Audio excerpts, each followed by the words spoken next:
testamentos abiertos y testamentos cerrados en sede notarial. Vamos a empezar con la presentación. A ver, ustedes. Un momentito, por favor.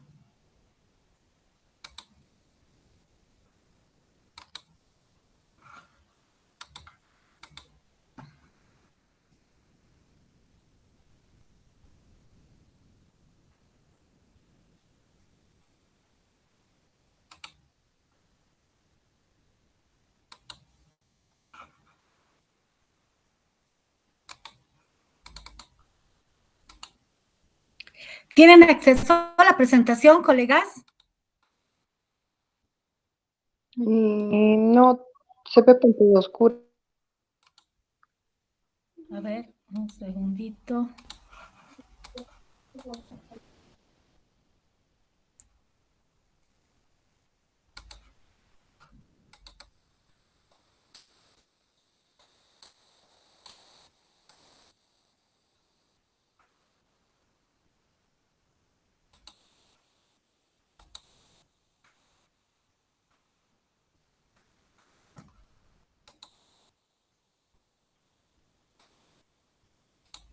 Ya, ahora sí, ¿pueden ver? Licenciado, ¿me puede confirmar? Sigue en pantalla negra, doctora. Ay, qué macana. A ver, si me esperan un ratito. Adelante, doctora.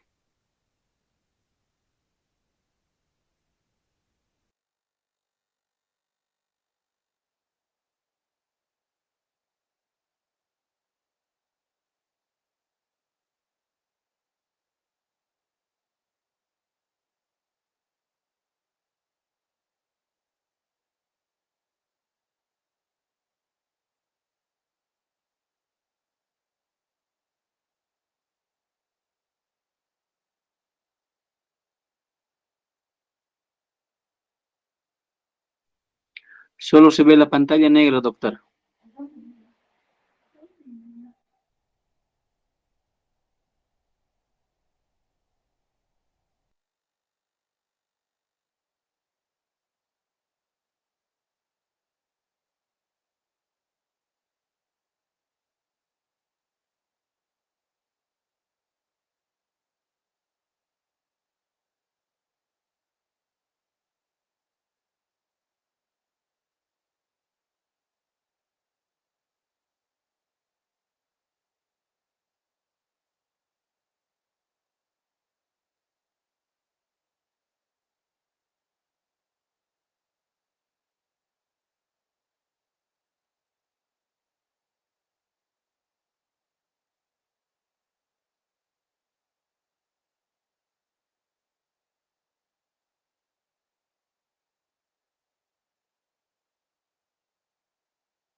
Estoy en clase, te llamo ahorita, por favor, Linda.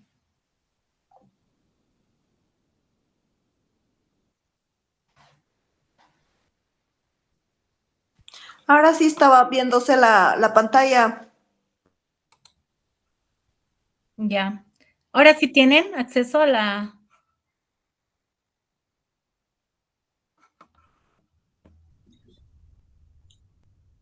Sí, ahora sí, Doc.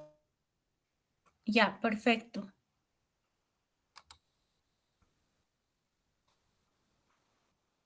Ya. Empezaremos, por favor. Adelante, doctora. Ya. Un ratito, por favor. Siga nomás, doctor. Ya. A ver, colegas, para empezar a desarrollar ese módulo tenemos que conocer qué es el testamento. Como ustedes bien saben, ya el testamento desde Roma se define como una disposición de última voluntad por el cual el testador, es decir, quien realiza el testamento, dispone de todo o parte de su patrimonio con efectos mortis causa. Es decir, que la primera premisa que tenemos cuando hablamos de una sucesión testamentaria, es decir, de un testamento, sea este abierto o sea este cerrado, implica una manifestación de voluntad, mediante la cual el testador realiza una disposición, es decir, que él a través de esa manifestación de voluntad va a expresar su deseo de qué es lo que quiere que suceda con su patrimonio una vez que éste fallezca, ¿ya? Entonces, esta declaración de voluntad, colegas, es esencialmente revocable, es decir, que todo testamento, ¿ya? Como en esencia nace de la voluntad, nace de una manifestación ostensible de la voluntad, el testamento también puede ser revocado, obviamente, por el testador. Es decir, que la única persona que puede revocar un testamento ante notaría de fe pública es el testador. Es más, ni siquiera necesita justificar la razón, motivo o circunstancia por la cual revoca el testamento, simplemente señala que es su deseo, encontrándose en pleno uso de sus facultades mentales y por así convenir a sus intereses y en uso del principio de autonomía de la voluntad que desea revocar el testamento. Y la revocatoria del testamento, colegas, puede ser una revocatoria total o una revocatoria parcial, ¿ya? Entonces, esa manifestación de voluntad del testador tiene por objeto instituir a un heredero o a varios herederos, ¿ya? Ahora, en esta manifestación de voluntad puede instituir como heredero a herederos forzosos o a personas extrañas que no tengan con el testador un vínculo consanguíneo, sino que simplemente lo une al testador respecto al heredero instituido por razones o nexos o vínculos de cariño o de amistad, ¿ya? Entonces, el testador puede muy bien instituir como herederos, les decía, a los herederos forzosos, puede instituir como herederos una disposición testamentaria a su esposa, a sus hijos, pero también puede instituir como heredero a una persona que no tenga una relación filial con el testador, ¿ya? Por ejemplo, a un ahijado, por ejemplo, a una persona que se encuentre ajena a una relación de parentesco, pero que una al testador por un tema de cariño o un tema de agradecimiento, ¿ya? Pero, colegas, tomando en cuenta este principio, es importante que el notario de fe pública, a momento de realizar o dar curso o formalizar una manifestación de voluntad de dejar todo o parte de su patrimonio a personas como instituidas como herederos o a personas extrañas al tema del llamamiento hereditario, es importante que tome en cuenta ciertos parámetros o principios para evitar el tema de nulidades respecto al testamento. Lo más importante, colegas, es que a momento de prestar el servicio notarial de una institución de testamento abierto, es importante solicitar al testador dos documentos fundamentales. ¿Cuál va a ser el documento de descendencia, el documento de estado civil y el documento de inexistencia de partida de defunción de los ascendientes del testador? ¿Por qué? Porque ustedes bien saben, colegas, que los herederos forzosos, de acuerdo a disposiciones del Código Civil, en primer lugar son los hijos, ¿ya? Los hijos y sus descendientes hasta lo infinito por derecho de representación. En segundo lugar, son los ascendientes, ¿ya? Y en tercer lugar, están el cónyuge supérsite. Por lo tanto, a fin de evitar lesionar la legítima de los herederos forzosos, que repetimos, herederos forzosos son 3, y los herederos forzosos son los únicos que tienen derecho a la legítima. Heredero forzoso, en primer término, el primer llamamiento que hace la ley es a los hijos por cabeza propia y a sus descendientes hasta lo infinito por derecho de representación. No hay hijos, el llamamiento que hace la ley es a los ascendientes, es decir, a los padres, ¿ya? Y si no hay hijos, hay padres, entonces la legítima se difiere a los padres, hemos indicado. Ahora, pero ¿qué pasa si existe cónyuge supérsite y existen hijos? Entonces son herederos forzosos los hijos y el cónyuge supérsite. ¿Qué pasa? Que no hay hijos, pero hay ascendientes y hay cónyuge supérsite. Entonces, entran como herederos forzosos los padres y el cónyuge supérsite. Muchos herederos, muchos notarios, yo he visto de que ante la existencia de cónyuge, excluyen sin fundamento alguno y contraviniendo las disposiciones del Código Civil a los ascendientes, en el malentendido de que el cónyuge supérsite tendría más vocación hereditaria que los ascendientes y que el cónyuge supérsite excluiría a los ascendientes, cuando esto no es así. El único heredero forzoso que en primer término excluye a los ascendientes son los hijos o los descendientes de los hijos. Pero el cónyuge supérsite ya no puede excluir a los ascendientes. Entonces, para efectos de una disposición testamentaria, hay hijos, los que tienen derecho a la legítima serán los hijos. Hay hijos y cónyuge, tienen derecho a la legítima los hijos y el cónyuge supérsite, ¿ya? Entonces, no hay hijos y hay ascendientes, tienen derecho a la legítima los ascendientes. Hay ascendientes y hay cónyuge supérsite, entonces tienen derecho a la legítima los ascendientes y el cónyuge supérsite, y obviamente las legítimas, la proporción de las legítimas cambian en relación al cónyuge supérsite, en relación a los ascendientes y en relación a los hijos o sus descendientes. A ver, Marcela Zurduy ha levantado la mano, dígame. Una consultita, doctora. Dentro de la exposición que estaba realizando, estaba señalando de que en el testamento puede el testador disponer de sus bienes. Ahora, mi consulta es, por ejemplo, ¿podría dejar de 5 hijos, señalar de que solamente tiene un patrimonio, un bien inmueble, es decir, este bien inmueble va a ser, digamos, para Juan Carlos, o eso se tendría que respetar las liberalidades que tiene cada persona. Necesito, doctora, si me podría aclarar, por favor. No se preocupe. A ver, Marcela, habíamos indicado que los únicos que tienen derecho a la legítima y que se respete esta legítima son los herederos forzosos. Habíamos indicado que los herederos forzosos, en primer lugar, están los hijos, después los padres y, en segundo término, los cónyuges supérstites, ¿ya? Entonces, en caso de que el testador tenga hijos, se aplica el respeto a la legítima, que la ley establece que la masa hereditaria se divide en 5 partes.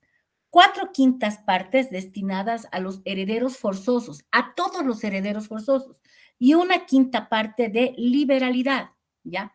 Entonces, si el testador tiene 4 hijos, ¿ya?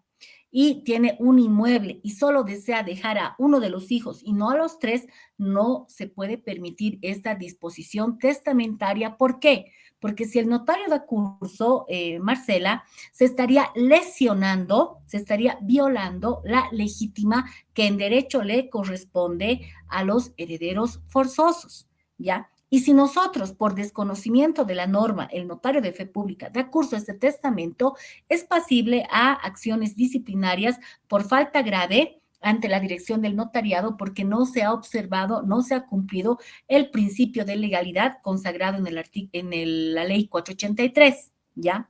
Entonces, bajo ninguna circunstancia podemos permitir una disposición testamentaria que vaya a lesionar, que vaya a atentar la legítima de los herederos forzosos. Es por eso, Marcela, que tenemos que solicitar, les había indicado, los documentos de descendencia, es decir, una certificación de descendencia de registro civil del CERESI, donde se acredite, se demuestre si el testador tiene o no hijos. Tenemos que pedir una certificación de inexistencia de partida de defunción para demostrar si, a falta de hijos, el testador tiene padres ascendientes. Y tenemos que solicitar una certificación de estado civil para acreditar la existencia de cónyuge en el caso de eventual disposición testamentaria. Hemos dicho que si hay hijos y hay cónyuge, la disposición, la masa hereditaria se divide en 5 partes. 4/5 partes, 4 partes es para los herederos forzosos, sí o sí, y para todos los herederos forzosos. No es que nosotros podemos elegir y decir al mayor no, se porta mal, a la del medio un poquito menos, ya, y al pequeñito mucho más porque es chiquitito, es el querubín, es el más amado de la casa. No podemos hacer eso, no podemos esa distinción. ¿Por qué? Porque la ley dice todos los herederos forzosos en el mismo grado tienen el mismo derecho de la legítima que le corresponde de acuerdo a ley. Otra cosa serán las causales de desheredación y las causales de indignidad que están contempladas en el Código Civil. Pero ojo, esas causales de desheredación y de indignidad, como por ejemplo poner manos violentas a los padres, haber intentado acabar con la vida de los padres, de los hijos, del cónyuge, por ejemplo, tener acceso carnal con la esposa del padre o el padre con la esposa o pareja del hijo o la hija. Esas son causales de indignidad, de desheredación, pero que primero tienen que estar probadas vía judicial para que nosotros podamos dar curso a una disposición testamentaria donde el testador dispense a un heredero de ser instituido como heredero en la disposición testamentaria, tendríamos que solicitar una sentencia ejecutoriada, ¿ya?, que determine la viabilidad de una desheredación o de una indignidad. Caso contrario, colegas, si nosotros hacemos caso a los deseos del testador sobre pretexto de que el testamento es una manifestación de voluntad, ¿ya? Entonces, les reitero, estaríamos siendo pasibles de acciones disciplinarias y además que esta disposición testamentaria sufriría la acción de colación y reducción de la legítima. Es decir, que por más que nosotros hagamos un testamento, demos curso como notarios, un testamento en el cual se instituya como herederos de 5 herederos forzosos, solamente a 2, ya, pensando de que esa es la forma de asegurar que el bien inmueble se vaya destinado a la persona que el testador desee. Esto no va a ser así. porque si los otros herederos que se ven lesionados en su legítima interponen la acción en vía ordinaria civil de reducción y colación de la legítima, el juez da curso a esta acción y lo que va a hacer es hacer un llamamiento a todos los herederos forzosos, ¿ya? Hacer una especie de inventario de todos los activos y pasivos del patrimonio del caudal hereditario y determinar qué es lo que le corresponde a cada uno. Ahora, si sucede esta situación, les reitero, con seguridad el notario va a ser pasible a una acción disciplinaria. Además que, colegas, ustedes tienen que recordar que el accionar del notario siempre tiene que estar enmarcado en lo que se conoce como la justicia preventiva, ¿ya? La seguridad jurídica preventiva. ¿Qué implica esto? De que el accionar del notario tiene que ser tendiente o está orientado a evitar los procesos ordinarios, los procesos judiciales, a evitar la contención, a evitar problemas. El servicio notarial tiene que ser un servicio que garantice que los derechos de las personas se respeten y que su accionar tiene que estar enmarcado en las disposiciones legales vigentes en el Estado Plurinacional de Bolivia. ¿Ya? Ahora, muchos dicen, pero si, doctora, usted está diciendo que el testamento es una manifestación de voluntad del testador. Efectivamente lo es, pero también la ley, colegas, establece que por encima de esta manifestación de voluntad está ¿quién? Está la ley. Y la ley establece quiénes son los herederos forzosos, ¿ya? Quiénes son los herederos colaterales. La ley establece qué tipo de herederos tienen derecho a la legítima, que son los herederos forzosos, y la ley establece las proporciones de la legítima de cada heredero forzoso, ¿ya? Ahora, en caso de inexistencia de herederos forzosos, es decir, no hay hijos, no hay padres, no hay cónyuge supercité, ¿ya? Ahí sí la ley permite la completa libertad que tiene el testador de realizar las disposiciones testamentarias como mejor le parezca.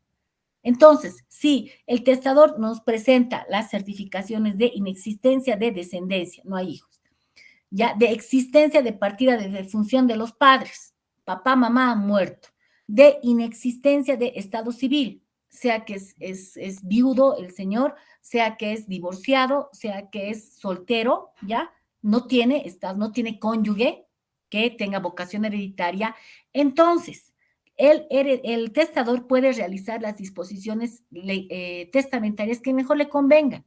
Puede instituir como heredero a su hermano, no hay problema, a su sobrino, no hay problema, a su chico, a su chica, no hay problema, a su secretaria, no hay problema, a su amigo, no hay ningún problema. Ahora, muchos dicen, no, es que doctora, a falta de herederos forzosos ya entran los colaterales. No es así, porque no estamos hablando de una sucesión legal, estamos hablando de una sucesión testamentaria. Entonces, para respetar la legítima, únicos que tienen legítima son los herederos forzosos. No hay herederos forzosos, el testador puede disponer de su testamento como mejor le parezca.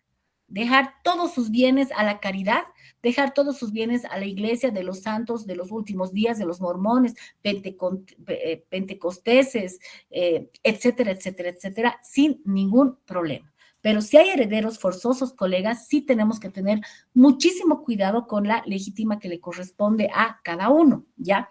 Entonces, pero tampoco podemos, y en esto tenemos que ser bien claros, obligar al testador a disponer de todo su patrimonio, no. Si el testador dice, doctora, mire, yo tengo 5 casas, pero en mi testamento solo quiero disponer de uno de los inmuebles. No hay ningún problema, solo se dispone de uno de los inmuebles. ¿Cuál será el otro requisito? Tendríamos que pedir un documento idóneo que acredite la legalidad del derecho propietario del testador sobre el bien inmueble que va a disponer. Otra pregunta, salta otra pregunta. ¿Y será posible, por ejemplo, disponer en un testamento de un bien inmueble que todavía no ha ingresado efectivamente al patrimonio del decuyus? No, no es posible. Alguien alguna vez ha intentado e intentan, y lastimosamente en algunas notarías dan curso a ello, a realizar disposiciones testamentarias sobre escrituras de compra-venta que no están registradas en la Oficina de Derechos Reales, amparándose en que la compra-venta es un contrato consensual, que efectivamente es un contrato consensual, pero para realizar una disposición testamentaria tiene que existir el derecho propietario consolidado publicitado y registrado en la oficina registral pertinente, es decir, en la oficina de derechos reales. Tiene que haber folio real, porque la existencia de una escritura pública por sí misma no acredita derecho propietario. Alguien mira, pero doctora, ¿cómo va a decir eso? Es la verdad, no acredita derecho propietario, porque uno, puede ser que la escritura sea observada en la oficina de derechos reales. Si está observada en la oficina de derechos reales, doctores, ustedes no van a poder registrar a nombre de él, de cuyos ese inmueble, ¿ya? Y en caso de fallecimiento, ¿será que los herederos van a poder constituir su derecho propietario hereditario sobre el bien inmueble? Imposible, ¿por qué? Porque el primer requisito, ¿ya? Para pagar el impuesto a la sucesión, ¿cuál es? Impuesto a nombre de quién? Del testador. Y el impuesto no va a estar a nombre del testador. Ya. Ahora, digamos que es una compra-venta que se ha hecho ya en protocolización. El impuesto está a nombre del testador, perfecto. Pero para pagar el impuesto a la sucesión, aparte del impuesto, ¿qué es lo que te piden? El folio real. Si no tienes folio real en impuestos nacionales y en la gobernación, no puedes pagar el impuesto a la sucesión.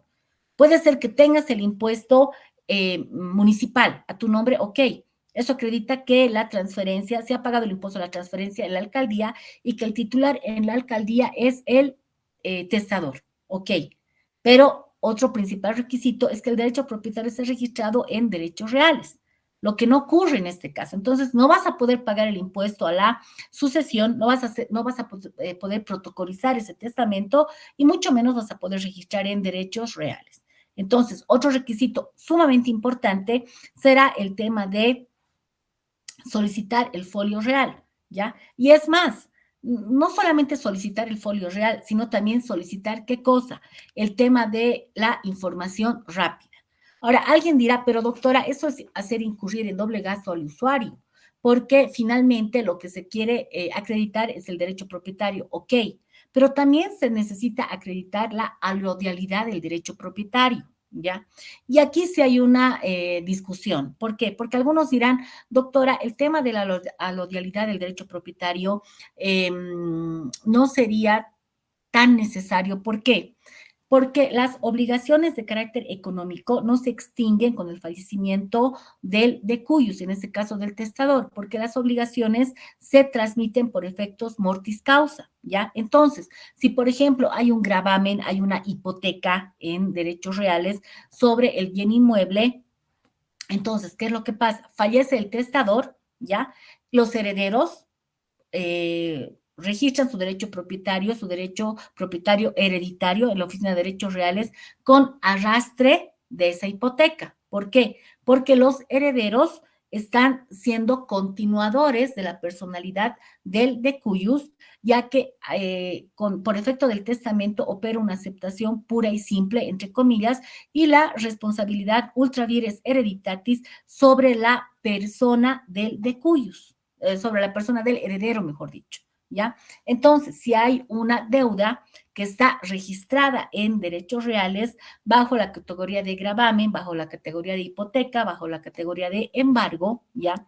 Y sucede el fallecimiento del de cuyus, entonces los herederos pueden sí registrar su derecho propietario, pero les reitero, con arrastre de ese gravamen, ¿ya?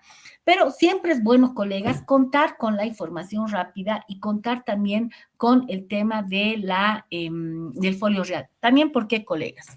Porque tendremos que nosotros también analizar cuál es el origen del derecho propietario del presunto testador. ¿En qué sentido? Puede ser que el testador haya adquirido, ya, por ejemplo, la casa por efecto de una sucesión hereditaria ab intestato, es decir, sus papás han fallecido, no han hecho testamento y el de cuyus, el testador, mejor dicho, en su momento al fallecimiento de sus padres ha hecho la aceptación de herencia en juzgado, ya, y ha protocolizado y ha registrado en derechos reales. Pero, ¿qué es lo que pasaba con las antes otrora conocidas como declaratorias de herederos en juzgado? La mayoría de los jueces, si no es que podemos decir ningún juez, solicitaba el tema de certificado de descendencia y el certificado de estado civil. Por lo tanto, si Pepito Pérez planteaba el tema de o interponía una demanda voluntaria de declaratoria de herederos, simplemente tenía que acreditar su condición de heredero, más nada, ¿ya? Por lo que podía eventualmente, o puede existir la posibilidad eventualmente de la existencia de otros herederos que pueden pretender en su momento reivindicar los bienes adquiridos por efecto de una sucesión ab intestato, ¿ya? Entonces, en ese caso, ¿qué es lo que sucedería? Es que también el notario estuviese violando o infringiendo el principio de legalidad contemplado en la ley del notariado. ¿Por qué?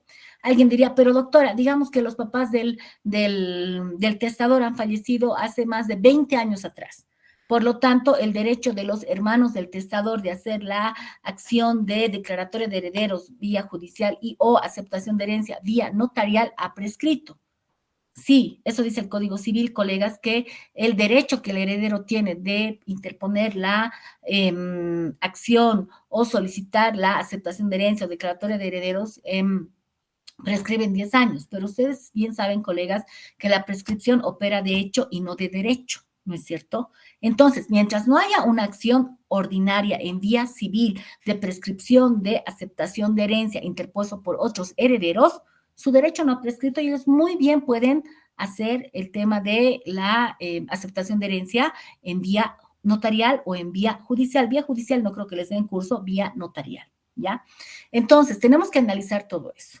Tenemos que analizar la tradición del derecho propietario del testador. Es por eso que le pedimos el folio real. Porque es siempre, colegas, mejor tener cuidado los que son notarios. Yo les recomiendo mucho tener mucho cuidado con el tema de las aceptaciones con el tema de los testamentos, ¿ya? Porque puede ser que en toda nuestra buena fe, en todo nuestro querer ayudar y coadyuvar al testador, entonces también estemos nosotros directa o indirectamente ocasionando o dando curso a un proceso judicial eventual en el futuro.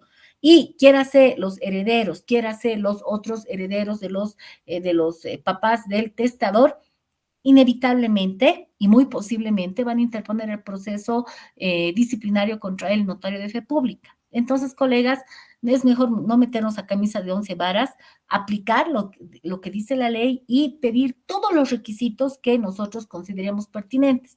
Como dice un querido colega, lo que sobra no perjudica. Mientras más documentación exista respaldando la actuación notarial, ¿ya? Y acreditando el por qué el notario ha dado curso a cierta disposición testamentaria, es mucho mejor.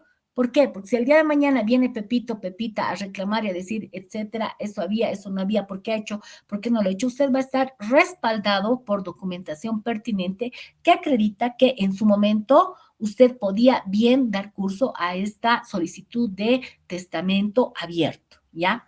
Ahora, entonces, siguiendo el tema de este testamento, es importante, colegas, también que a partir de los 60 años nosotros solicitemos el tema de un certificado médico, ¿ya? A ver, si bien, colegas, en este momento, ahora, 9, ¿no? 9 de octubre de 2023, ya se ha dejado sin efecto un instructivo que se había emitido en la dirección del notariado que establecía que no decía a partir de los 60 años, pero decía cuando el notario considere pertinente solicitar un certificado médico, decía de un profesional, de un psicólogo con especialidad o maestría en ciencias jurídicas y o forenses, ¿ya? Entonces, después ha habido quejas por parte de los adultos mayores en el sentido de que se estaría coartando el derecho al ejercicio libre de sus derechos subjetivos, ¿ya? Y que además que esto implicaba un cierto costo económico importante porque estos profesionales, que son pocos, bueno, un certificado estaban tratando de negociarlo en más de $100, ¿no es cierto?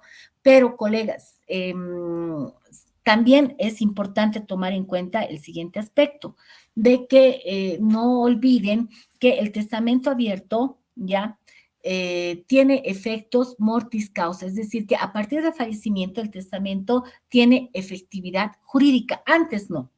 Ya antes no, pero a partir del fallecimiento del testador, el testamento se abre, ¿ya? Y empieza a surtir sus efectos. No, licenciado,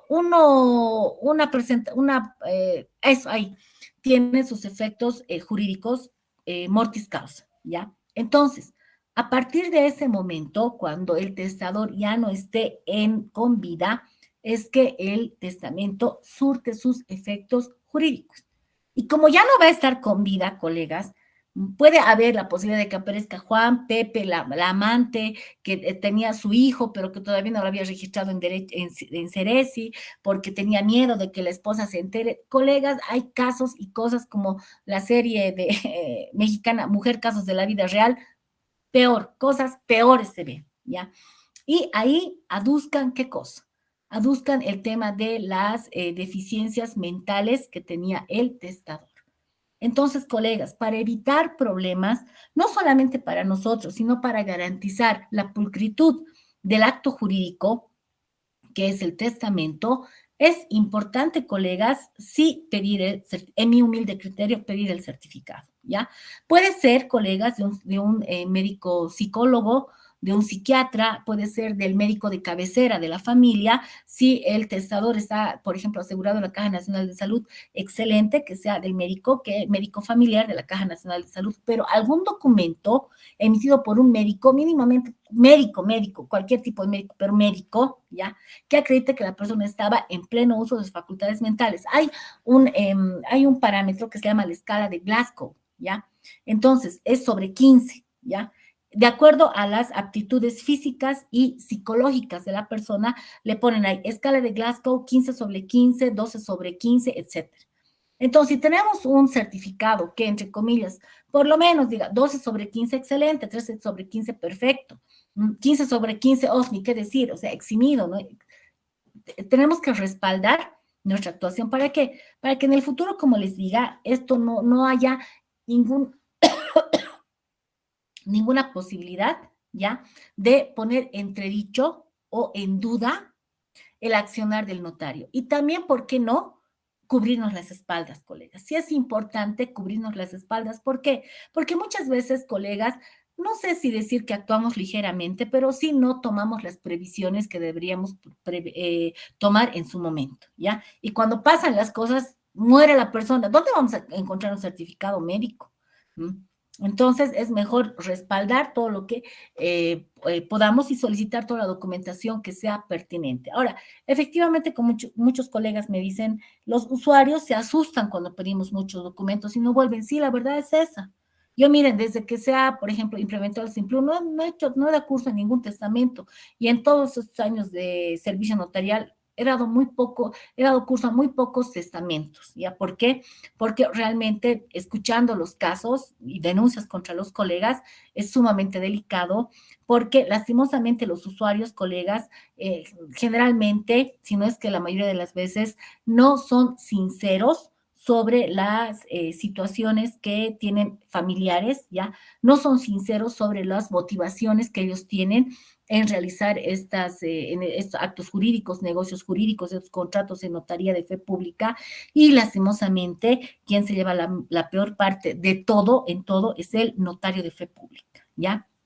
Entonces, les decía que la legítima de los herederos forzosos existe hijo, se divide en 5 partes. 4/5 partes para el heredero forzoso, es decir, para el hijo, y 1/5 parte de libre disponibilidad.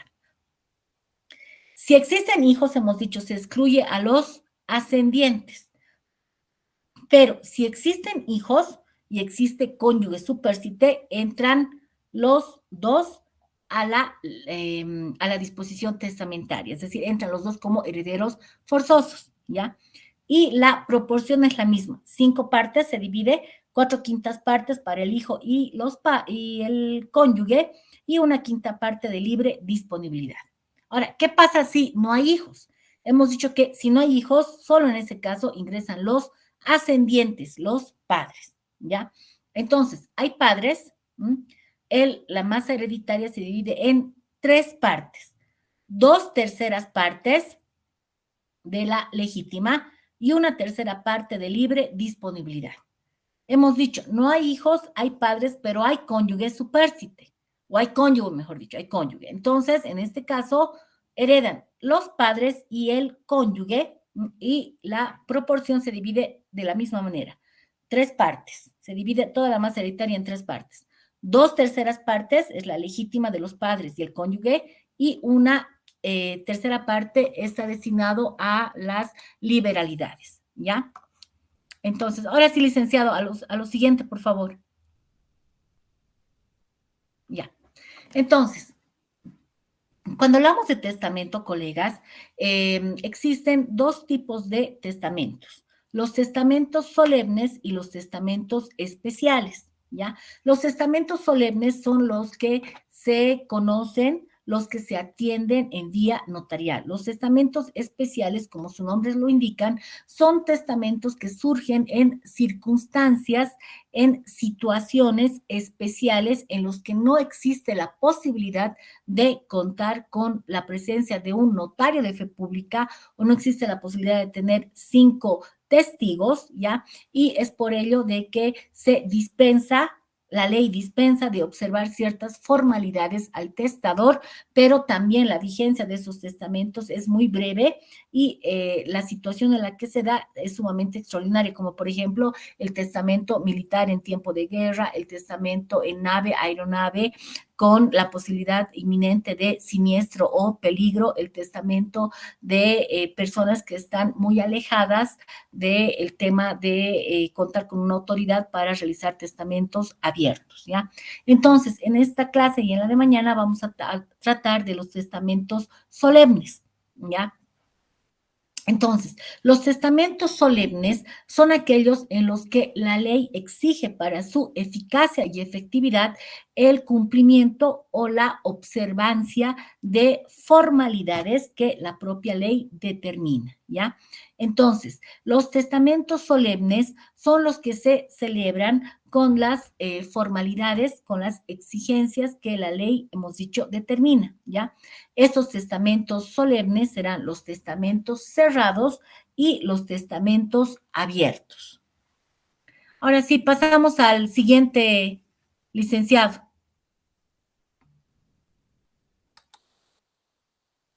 El testamento abierto, licenciado. Ya, exacto. El testamento abierto, colegas, es el que se hace por escrito, ¿ya? O también de palabra ante el notario de fe pública y ante testigos, o solamente ante testigos, ¿ya? A ver, vamos a explicar esto bien. Para empezar, cuando estamos en presencia de un testamento abierto, colegas, no puede el notario recibir un testamento redactado por un abogado bajo el formato minuta, ¿ya? ¿Por qué? Porque el testamento es una redacción de última voluntad que la hace el testador directamente al notario de fe pública cuando hablamos del testamento que se otorga ante notario.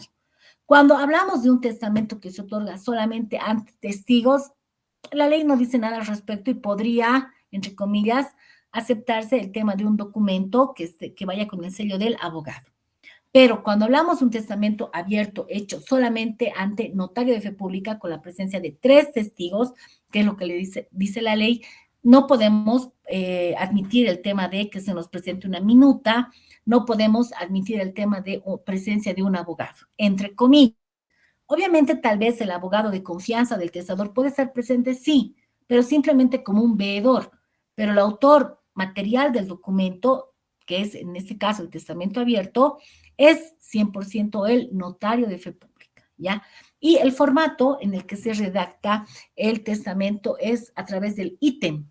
Ítem 1.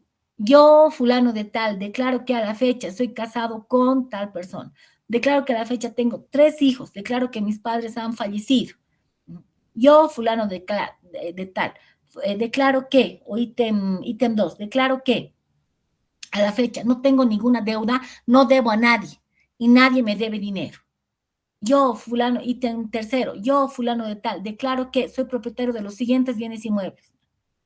Yo, fulano de tal, ítem quinto, declaro que en uso de mis facultades mentales, estando lúcido, sano, cuerdo, sin que me dé presión ni viso del consentimiento alguno, de forma libre y voluntaria, por así convenir a mis intereses, deseo y es mi voluntad que una vez producida mi muerte, la casa ubicada en San Pedro vaya a favor de mi hija Claudia Tantos, la casa en Sopocache a favor de mi hijo Tantos, la casa a favor de mi hija a favor de mí.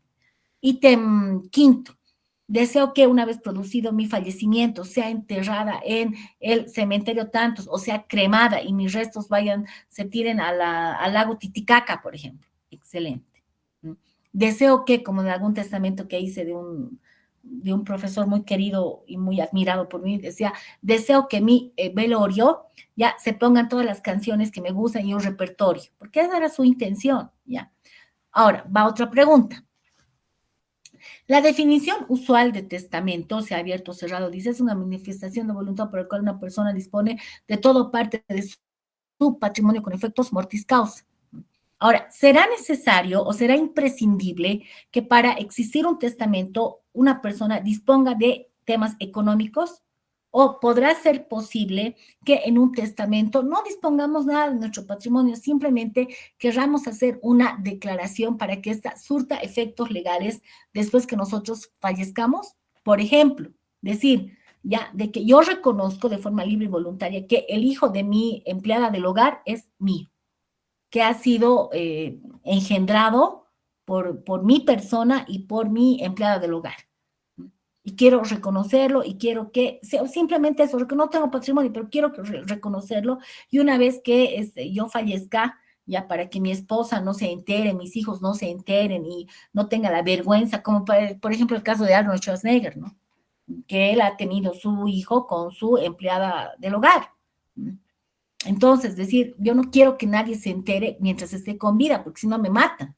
Me matan y imagínense, no tengo yo el valor para afrontar eso, porque hay gente cobarde, que es valiente para hacer lo que no debe hacer y es cobarde para enfrentar las consecuencias. Bueno, amén, pues si pasa eso, ¿no ve? Pero, entonces, ¿es válido? Claro que sí, es válido. Es muy válido eso. ¿Lo puede hacer? Sí. Ahora, alguien también dice, ¿no? Y doctora, ¿será que la persona puede puede admitir o reconocer la comisión de un delito? ¿Qué creen? Sí, se puede. ¿Por qué? Porque ustedes bien saben que la acción penal ya termina con el fallecimiento ¿de quién? Del presunto responsable. Entonces, si una persona de forma libre y voluntaria decide confesar la comisión de un delito, ya, y como el testamento surte sus efectos legales a partir del fallecimiento del testador, entonces sí se puede. Ahora, si quieres reconocer una deuda, también se puede, ya, pero ahí va otro problema.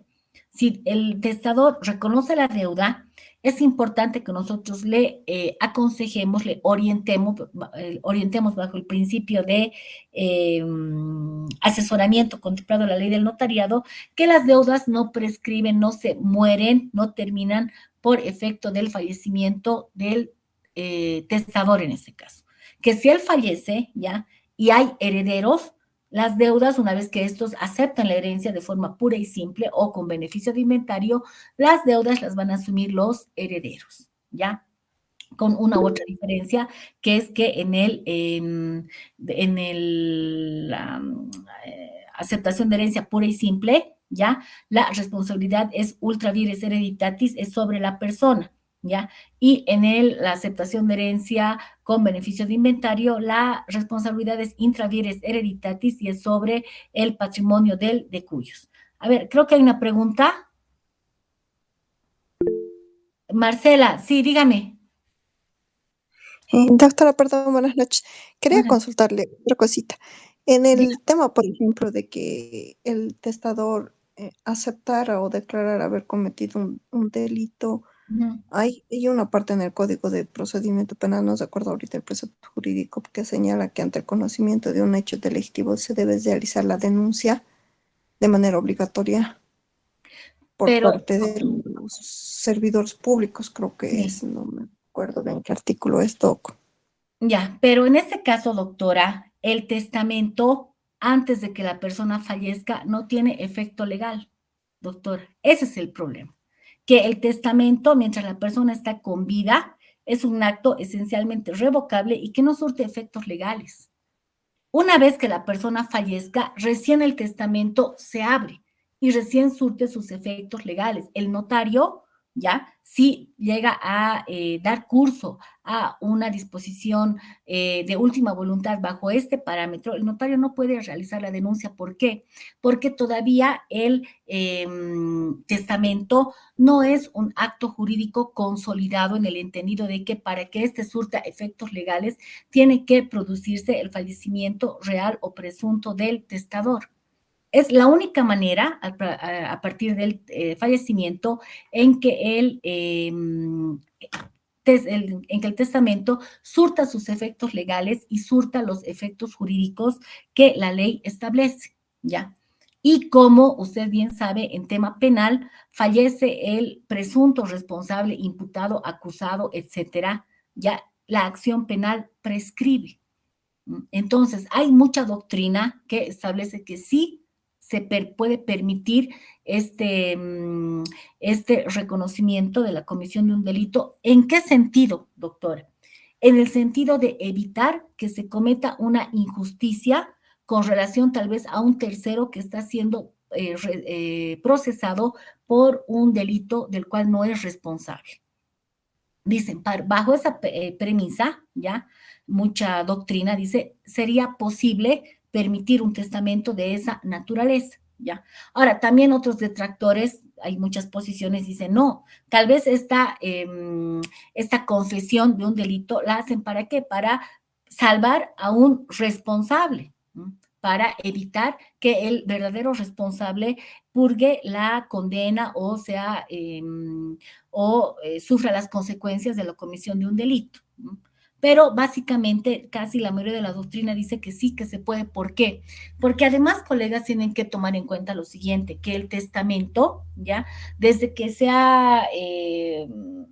ha surgido la humanidad, ya, es una especie de remedio, es una especie de consuelo que tienen las personas sabiendo o estando conscientes de que en algún momento van a fallecer. Dicen, ante mi fallecimiento, el único consuelo que yo tengo es que la ley me permita que yo pueda disponer de mi patrimonio o que yo pueda remediar alguna injusticia o que yo pueda confesar, pueda tomar el valor de confesar algo que estando con vida o que quiero evitar confesar algo que muchas personas tomen conocimiento y puedan tomar represalias contra mí o decepcionar a seres queridos, ¿ya? Entonces, como el testamento es concebido como un consuelo que tiene el testador de disponer de todo parte de su patrimonio o hacer declaraciones y demás, desde ese punto de vista, la doctrina dice, sí se puede.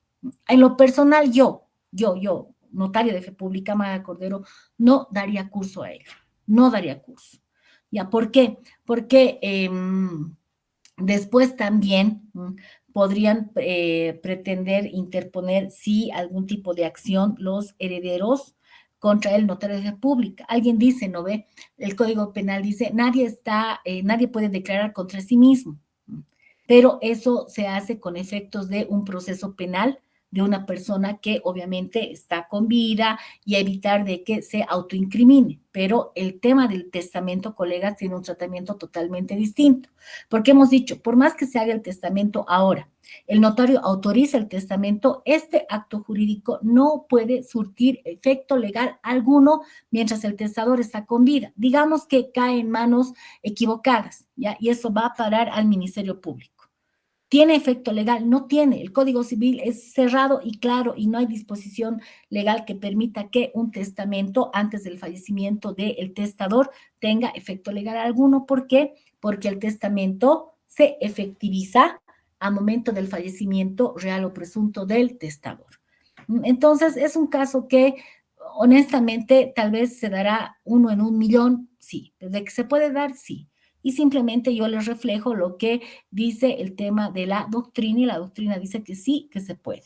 Pero les reitero, tener eso, manejar con pinzas porque sí es un tema sumamente delicado. ¿Ya? Muy bien.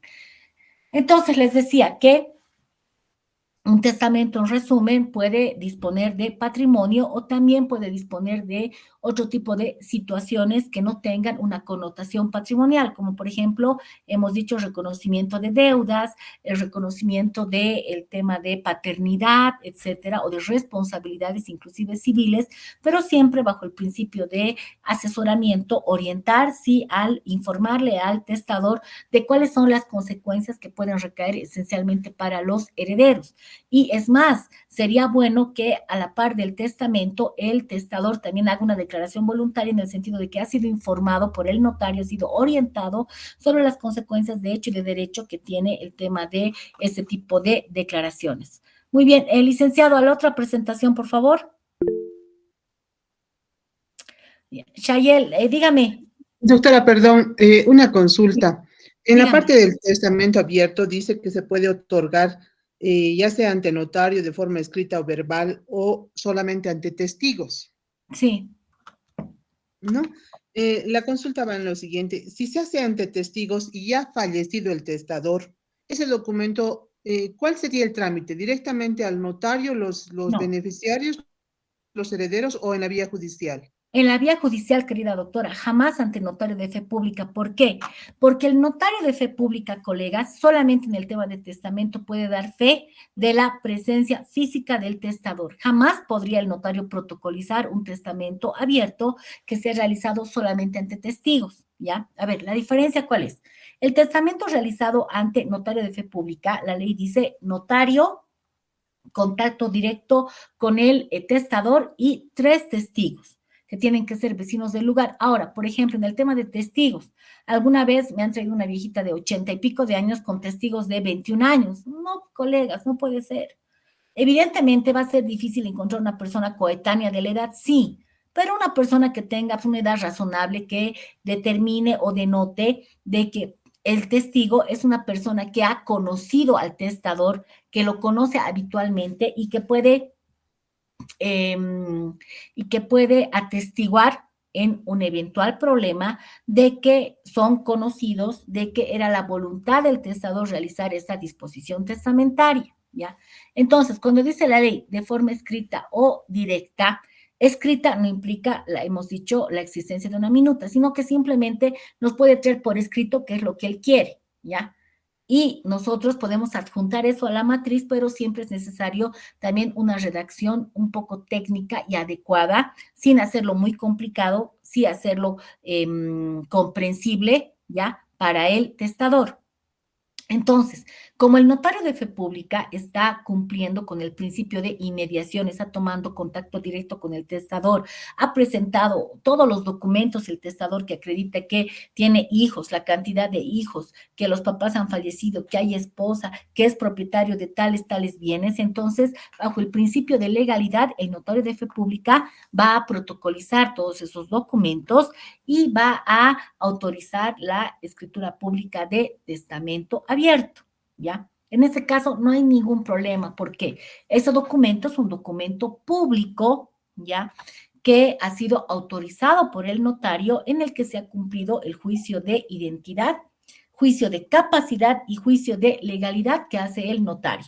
Juicio de identidad porque ha identificado con las cédulas de identidad contrastadas con el CEGIP que el testador es quien dice ser, que los testigos son quien dice ser, que el testador está en pleno uso de sus facultades mentales, juicio de capacidad, con el respaldo, si el caso amerita, de un certificado médico, juicio de legalidad, que se están respetando la legítima de los herederos forzosos y que se está haciendo la disposición de última voluntad sobre bienes que se encuentran efectivizados dentro del patrimonio del decuyos, del testador, ¿no? Eventual decuyos. Entonces, un testamento otorgado ante notario es un documento público al tenor del artículo 1289 del Código Civil, sin ningún problema, ¿ya? Pero lo que no va a ocurrir con los testamentos abiertos, otorgados solamente ante testigos, ¿ya? ¿Por qué? Porque puede ser que el testador se sienta mal a las 3 de la mañana, llame a los notarios y con seguridad que casi que ningún notario, aunque hay una que tiene su oficina por el Prado, que tiene su tarjeta que dice horarios nocturnos, diurnos, a cualquier hora, horario de oficina, horario de todo, ¿no? creo que atiende todo, pero la mayoría de las veces, lastimosamente, por X o Z, situaciones personales y demás, no vamos a salir 3 de la mañana a prestar un servicio notarial, yo lo veo un poco difícil, ¿ya? Entonces, 3 de la mañana se pone mal, ¿qué hace? Llaman a 5 vecinos, ¿ya? Y la hija o quien sea empieza a redactar la disposición de última voluntad, la presunta, siempre tenemos que hablar de presunta disposición de última voluntad, mínimamente tendrá la firma del testador. Y a la horita fallece alma bendita, Dios lo tenga en su santa gloria, ¿ya? Ese documento, ¿qué tipo de documento es? ¿Es un documento privado o es un documento público? Es un documento privado, no es un documento público, porque para existir o estar en presencia de un documento público, tenemos que, o ese documento tiene que ser elaborado por autoridad pertinente, ¿ya? Facultada para el efecto de acuerdo al 1289 y siguientes del Código Civil. En ese caso no hay autoridad. Muchos dicen, es que había el abogado con todo el mayor amor y respeto a los colegas, yo también soy abogada, pero no es autoridad. El notario, el abogado es un profesional entendido de derecho, es un profesional, pero no es una autoridad, como es el notario, como es el juez, oficial de registro civil, etcétera. ¿Ya? Entonces, en ese documento, ¿qué es lo que pasa? Es un documento privado, ¿ya? ¿Qué se tendrá que hacer? Se tendrá que recurrir a la vía judicial, ¿ya? Para que este documento ya se eleve al rango de instrumento público y el juez, una vez pasadas las formalidades de rigor, ordene a la notaria, lo más importante, ordena a la notaria de fe pública la protocolización de las partes pertinentes, se emite una escritura pública, se paga el impuesto a la sucesión, se vuelve a protocolizar y se registre a derechos reales. A ver, otra colega estaba preguntando. ¿Han levantado la mano o no? Bueno, creo que no. ¿Está bien, doctora, su duda? Muchas gracias, doctora, le agradezco mucho. Un placer. Ya, entonces. Buenas noches, doctora. Mi consulta es la Sí. siguiente, doctora. Dígame. No sé si le puedo consultar. Ha habido un caso donde una persona se ha quitado la vida y ha dejado un documento en el cual indica que tiene 2 hijas, que a una le ha reconocido y a la otra no. Pero él se quita la vida y deja ese documento indicando que tiene una propiedad en la cual les quiere dejar a las 2 personas que les menciona. En este tipo de casos, ¿qué se hace, doctora?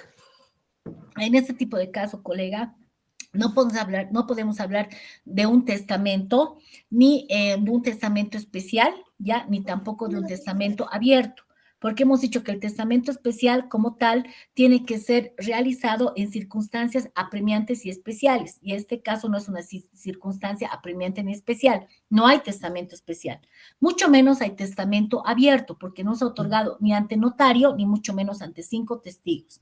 Ya, lo que sí tal vez se podría hacer es que si esta persona reconoce la paternidad de un menor de edad, entonces tal vez se podría, y ni siquiera es necesario, porque ahora, de acuerdo a la ley 603, hay lo que se denomina la filiación por indicación, ¿ya? Entonces va la madre con el menor, llevando 2 testigos, y registran a el menor con el apellido paterno de esta persona y se registra como padre a esta persona, ¿ya? Pero el tema de decir de que yo tengo una casa y quiero que esta casa vaya para mis 2 hijas, una que ha sido reconocida y otra no, eso no tiene ningún efecto legal para el tema de sucesión hereditaria, ¿ya? Lo que se podría hacer es, como les reitero, respecto a la bebé, al menor que no ha sido reconocido, entre comillas, se podría hacer la filiación por indicación y o, en su caso, tal vez hacer una medida preliminar de reconocimiento de firmas y rúbricas del documento en el que se reconozca la paternidad. Una vez que el juez haga ese reconocimiento, pedir de que se registre la filiación de este menor respecto a la persona que ha fallecido y después hacer una sucesión hereditaria ad intestato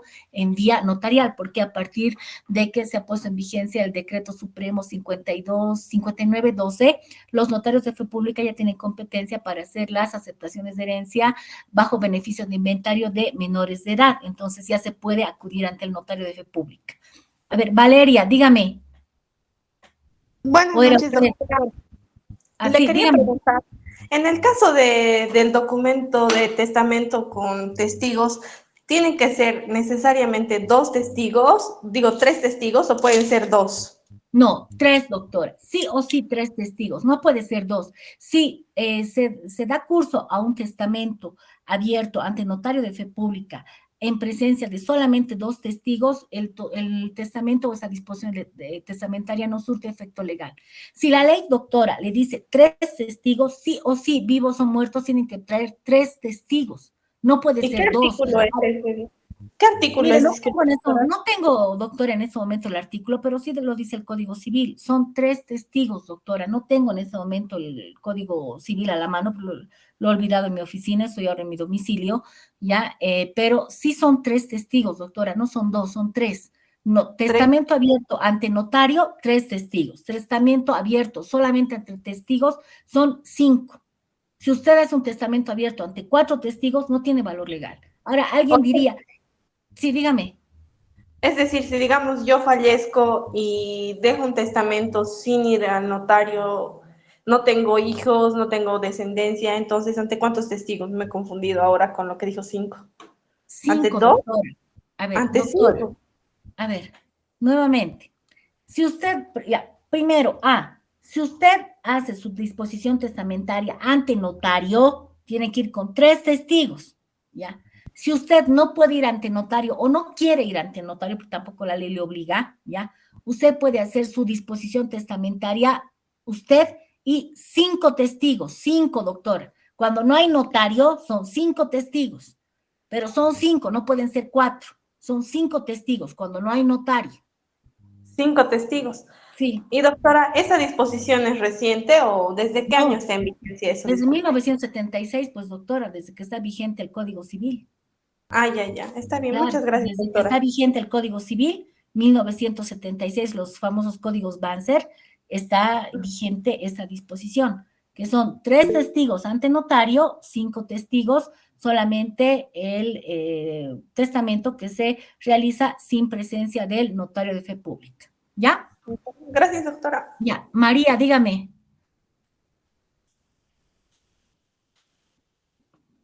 María, ¿quiere preguntar?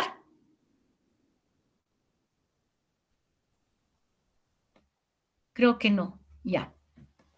A ver, entonces, ¿cuáles son las formalidades que se tienen que observar en un testamento que ha sido o que va a ser otorgado ante el notario de fe pública? Como les he reiterado, ya es presencia del testador, presencia física, ¿ya? Y presencia de tres testigos. Alguien me ponía el ejemplo y una vez me llegó un poder en el cual el testador estaba en el exterior y facultaba a su hermano a realizar la disposición testamentaria. ¿Es posible, la pregunta, realizar un testamento mediante poder? No es posible. ¿Por qué? Porque estos son actos personalísimos que requieren la presencia física del testador. No puede haber una disposición testamentaria mediante poder, ¿no? Tú no puedes delegar, y alguna vez algunas personas han intentado que yo dé curso a poderes mediante los cuales se hacían disposiciones testamentarias. Jamás de los jamases no es posible. Existe un testamento, el testamento tiene que estar presente sí o sí el testador. Otra situación, muchas veces a mí me han convocado a los hospitales para que ingrese a UTI, que es la unidad de terapia intensiva, objeto de realizar la disposición de última voluntad. No he ido, ha ido otra colega y la pobre colega se ha metido en 500,000 procesos. ¿Por qué? Ya. Porque otro principio fundamental para que esta disposición testamentaria de última voluntad tenga efecto legal, decimos, ¿no? Es una manifestación de voluntad. Pero esta manifestación de voluntad es una manifestación de voluntad consciente. Si estás en UTI, unidad de terapia intensiva, significa que estás un poquito más allá que acá, es decir, un poquito que ya te estás muriendo. Y por lo tanto, tu lucidez mental no está al 100%. ¿Ya? A no ser que estés en UTI, ¿ya? Y exista una certificación para empezar antes de eso. Para que tú, notario, ingreses al hospital a prestar un servicio notarial tan serio como un testamento, ¿ya? ¿Qué tienes que tener? Autorización del hospital. Tú no puedes entrar como Juan por tu casa. Y dice, ay, doctores, no pasa nada, pucha, aquí es bien conocido mi papá porque está ya 3 años en el hospital, no hay problema. No, señor. La autorización, y no puede ser una autorización verbal, tiene que ser una autorización escrita, ¿ya? ¿De quién? Mínimo del médico tratante, preferiblemente del director del hospital, donde diga, se autoriza a la abogada Magda Cordero Lobato, notaria de fe pública 91, a ingresar al hospital a objeto de prestar el servicio notarial de testamento abierto para el señor Juan Pepito de los Palotes, ¿ya? Después, segundo, eso, digamos, si está internado y lo han operado, digamos, de la vesícula, está un poco mal, ha visto que muchas personas estaban falleciendo, le ha entrado su miedito y quiere hacer su testamento, ya, la autorización, entre comillas, podría ser suficiente. Pero si está en UTI, uy, bien delicado prestar el servicio. Si está en UTI, ¿qué tienes que solicitar? Autorización de ingreso a UTI para empezar, ¿ya? Y 2, certificado, ¿ya? Médico, del médico tratante, del responsable del hospital, ¿ya? Que diga de que la persona está en pleno uso de sus facultades mentales, que no tiene ningún impedimento mental para saber lo que está haciendo y para comprender las consecuencias de esta manifestación de voluntad. Porque yo sé y he visto colegas, mi hermano es médico, ¿ya? Brillante médico, es pediatra, infectólogo, inmunólogo, uno de los pocos que tienen esas 3 especialidades, ya creo que es el único en Bolivia, y él me contaba, me decía, ¿no? Y él ha visto el tema de COVID, él atiende temas, enfermedades bien feillas, ¿ya? Entonces él me decía, pucha, tus colegas entran como Juan por su casa, el viejito ya está más allá que acá, no puede ni abrir los ojos, ya no sabe lo que está haciendo, huella y se va. Entonces hay muchas clínicas, por ejemplo, que ya no permiten eso. Hay muchas clínicas que solamente para el UTI, por ejemplo, solamente pueden entrar un familiar que está autorizado y registrado, más nada, no hay personas ajenas que ingresen. Y debería ser así, porque como les reitero, colegas, ahí se corre el riesgo y el peligro de que la persona, obvio, no sabe lo que está pasando, se toma las huellas digitales, pero no hay una manifestación de voluntad ostensible. Es más, yo les doy no es secreto, es un tip que yo tengo, es de que todas las actuaciones importantes en mi oficina yo las filmo, para que nadie me venga con el cuento de que aquí lo puse y no lo encuentro, de que la doctora me ha engañado, me ha mentido, que es una viva, que se ha puesto de acuerdo con X o Z y le han pagado $10,000 y me ha engañado. No, señor. Transferencias, yo las filmo. El que quiere, y la mayoría de la gente, si no es que todos ya saben de que en mi oficina se trabaja de cierta manera. Quieres bien, te sometes a lo que yo digo bien, si no, anda y hay 100 y pico notarías más, y no es por el tema, algunos dicen, ay, es que la doctora es una fregada, es una maldita, es una autoritaria, no, señor, pero yo tengo que cuidar, como siempre digo, la pulcritud del acto jurídico, contrato, negocio jurídico, y la ley también dice que el notario, y mucho más, con el decreto supremo 5912, ¿ya? Y con sus futuras reglamentaciones, que dice, el notario tiene que garantizar de que que todos los principios consagrados en la ley del notariado, decretos supremos y demás disposiciones conexas y pertinentes sean observados. ¿Ya? Entonces yo siempre digo, la imagen vale más que 1000 palabras. Les filmo, le digo, señor fulano de tal, ¿está de acuerdo con que este acto sea filmado? Listo, plena prueba, sí. ¿Usted está presente en la oficina de forma libre y voluntaria? Sí. Y le informo de qué se trata. Usted está presente ante mí, notario 91, para, a ver, en este caso, otorgar un testamento abierto. ¿Está de acuerdo? Sí. Ya, y se le lee todo el testamento. Ni modo, si perdemos el tiempo, se pierde, la memoria del celular se llena. Yo tengo cámaras en mi oficina en todo lugar, pero igual con mi celular grabo, etc. ¿Ya? Juan seguro vivió 1000 años. Se le lee ahí. Usted está presencia, además, clave, los 3 testigos ahí en el mismo momento, porque muchas veces me dicen, doctora, sí, va a venir mi papá, pero el testigo 1 va a venir 7 de la noche, el testigo 2, 2 de la mañana. No, señor. Para mi fotito y para el videito de la posteridad, todos al mismo tiempo, en el mismo lugar y al mismo canal. Quieren bien, no pueden, lo siento mucho, no se dé el servicio. Entonces tiene que estar presente testador y los testigos.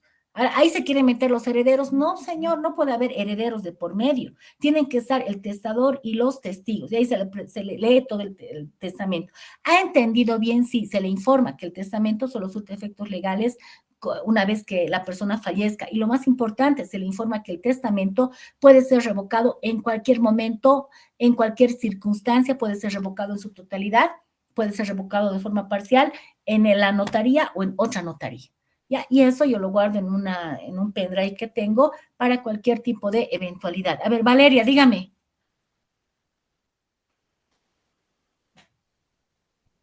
Sí, dígame, Valeria.